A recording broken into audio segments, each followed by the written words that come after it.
Notre rythme de vie est bien plus intense aujourd'hui qu'il y a quelques années. Personne ne peut éviter le stress et la tension au quotidien. Dans notre société moderne placée sous le signe de la performance, le stress fait partie du quotidien de nombreuses personnes. C'est le résultat d'un rapport actuel sur le stress réalisé sur plus de 17 000 personnes en Allemagne. Dans ces conditions, comment rester calme et détendu malgré le stress? L'Organisation mondiale de la santé, l'OMS, produit des études sur le stress qui montrent qu'il s'agit d'une question majeure, valable sur tous les continents. Qui est concerné? En un mot, tout le monde. L'ouvrier tout autant que le cadre, l'étudiant tout autant que les inactifs. Chacun à son niveau présente des signes de fatigue et de tension générés par le stress. Les dommages collatéraux peuvent être importants lorsque l'on vit avec une pression parfois quotidienne ou permanente. Tout le monde n'a peut-être pas la chance de pouvoir décompresser. Dans le milieu sportif aussi, on retrouve ce phénomène de pression et de stress. Les causes en sont diverses. Une vie trépidante, remplie d'activités et obligations diverses et variées conduisent souvent à une pression énorme. Une vie professionnelle parfois ennuyeuse ou inexistante, notre dépendance aux nouveaux moyens de communication, smartphone, internet, email, n'encourage pas systématiquement à la détente. De nombreux experts conseillent vivement de réorganiser sa vie personnelle et professionnelle lorsque le stress est trop important ou difficile à vivre. Mais nous savons tous que ceci n'est pas si simple au quotidien. Le docteur Anke Ertan, spécialiste de la médecine préventive, étudie depuis des années comment gérer efficacement le stress et ses effets en préconisant des micronutriments. Le docteur Anke Ertan est pionnière dans le domaine de la médecine préventive. Depuis 2004, elle a développé des travaux de recherche sur les symptômes et les dommages collatéraux provoqués par le stress. Le Dr Ertan constate une hausse significative du nombre de patients développant un stress. Les patients se plaignent de maux comme un état d'agitation accru, des troubles du sommeil persistants et une concentration affaiblie. Ces patients sont des personnes soumises à une forte pression dans leur vie professionnelle, comme les managers ou même les femmes au foyer. Le Dr Ertan constate aussi que les sportifs sont touchés par la pression qu'exerce le stress. En effet, le stress contrarie la performance. C'est pourquoi le Dr Ertan met l'accent sur la prise des compléments alimentaires pour lutter contre le stress. Depuis plusieurs années, elle obtient de très bons résultats en prescrivant des micronutriments. Et maintenant, j'ai le plaisir d'accueillir le Dr Anke Ertan sur le plateau. Bonjour. Bonjour. Que se passe-t-il exactement dans mon corps quand je suis vraiment stressé? Imaginez votre corps et que chaque cellule de celui-ci est comme une centrale. Ainsi, cette centrale produit de l'énergie, mais pendant la production d'énergie, des toxines sont libérées. Ces toxines sont appelées radicaux libres. Oh, ça a l'air dangereux. Oui, ça l'est en effet. En temps normal, ces radicaux libres peuvent être très bien neutralisés. Mais quand les machines tournent à plein régime constamment, la quantité de radicaux libres libérés devient si importante que le corps est incapable de les neutraliser seul. Et c'est à ce moment-là que le stress nous envahit et diminue, voire limite nos performances. Vous avez dit constamment, cela signifie qu'on parle d'un stress sur une longue durée, pas d'un stress de quelques heures ou quelques jours, mais bien de plusieurs semaines ou plusieurs mois. Regardons à nouveau ensemble ce qu'il se passe exactement dans notre corps. Voici une représentation simplifiée d'une cellule. On voit les parois cellulaires ici, le noyau et la mitochondrie. La centrale. Exactement. Cette mitochondrie produit de l'énergie et lors de cette production, des radicaux libres sont libérés. Ce sont ces billes sombres. Oui, et ceux-ci sont normalement captés par les antioxydants. On le voit bien ici, c'est ce que j'appellerais les balles vertes. Exactement. Lors d'un stress continu, les mitochondries produisent plus d'énergie et plus de radicaux libres. Ensuite, les antioxydants ne suffisent plus et la cellule est endommagée. C'est ce qu'on voit à l'arrière-plan, ça ressemble un peu à une fissure sur une vitre. C'est exact. Dans cette situation, nous ne sommes plus performants, nous ne pouvons plus nous concentrer et nous nous sentons stressés. L'idéal serait d'éviter complètement le stress. Mais cela n'est visiblement pas possible. Donc, que pouvons-nous faire pour lutter contre ces effets négatifs?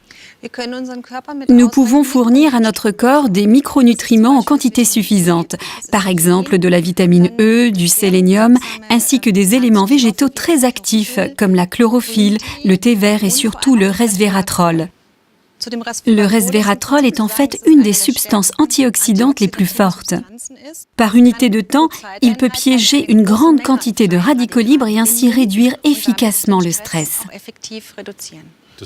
Ça signifie qu'en mangeant tout simplement tous les jours une quantité importante de resveratrol, j'aurai la pêche et je serai libéré du stress. Est-ce vraiment aussi simple? Oui et non. Bien sûr, il est bon de capter les radicaux libres, mais nous avons aussi besoin de micronutriments en plus pour relancer l'approvisionnement en énergie. On peut citer les vitamines B, la choline, la L-carnitine, le fer, ainsi que la coenzyme Q10 qui sont particulièrement importants. Ça fait beaucoup de noms. Récapitulons et regardons-les ensemble avec les spectateurs.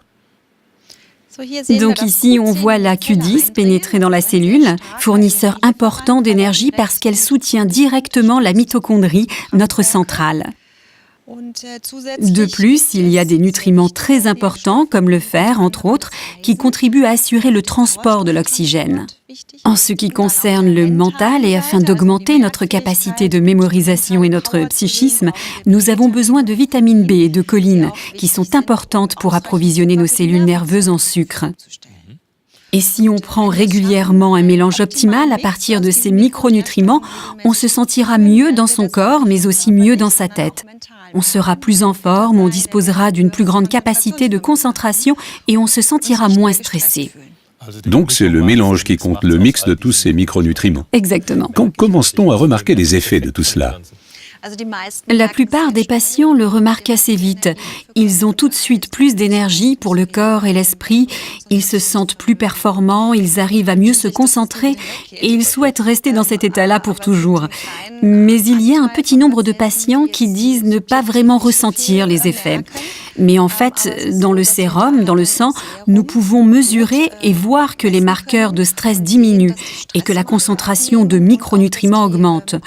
Pour nous, médecins, c'est bien sûr intéressant car cela signifie qu'il y a une fonction protectrice pour les cellules. Vous avez parlé de marqueurs de stress. Qu'est-ce que ça signifie ?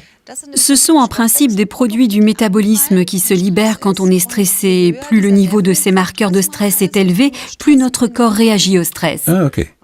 Et je vous ai apporté les valeurs d'un patient que j'aimerais vous montrer pour illustrer cela. Très bien, volontiers.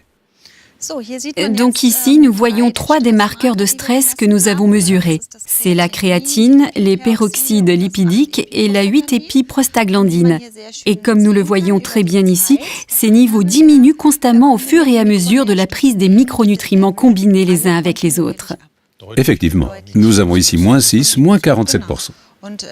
Et c'est finalement le plus important parce qu'ainsi nous pouvons prouver que le corps a moins de stress. Donc en résumé, ce n'est pas qu'un sentiment de bien-être, les preuves sont là. Oui, c'est tout à fait ça. Et il y a un effet supplémentaire. Nous pouvons le regarder ensemble à l'aide des valeurs concernant mon patient. Finalement, le niveau de stress a baissé et la concentration des micronutriments dans le sérum du sang a aussi augmenté. Nous pouvons constater que nous redevenons plus performants, ce qui est très important. Donc si j'ai bien compris, pour simplifier, plus de performance et moins de stress. Oui, on peut le dire comme ça. Il est donc clair que nous ne pouvons pas complètement éviter le stress à notre époque, mais nous savons maintenant exactement quels sont les micronutriments à prendre pour en combattre les effets négatifs.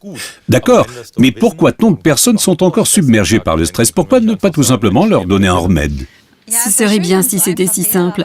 Il faut cependant être vigilant à la prescription, à la quantité de micronutriments que l'on recommande. Il faut aussi bien considérer le patient. Une évidence aussi, bon nombre de personnes ne savent pas qu'en s'alimentant correctement avec des micronutriments, elles peuvent améliorer leur gestion du stress. Oui. Je vous remercie donc d'être venu nous expliquer votre travail et le fonctionnement des micronutriments. Merci beaucoup, Dr Ertan. C'est moi. Mesdames et messieurs, grâce au Dr Ertan, nous voilà un peu plus aguerris pour connaître le stress et son fonctionnement et ainsi mieux le gérer. Merci beaucoup et à très bientôt.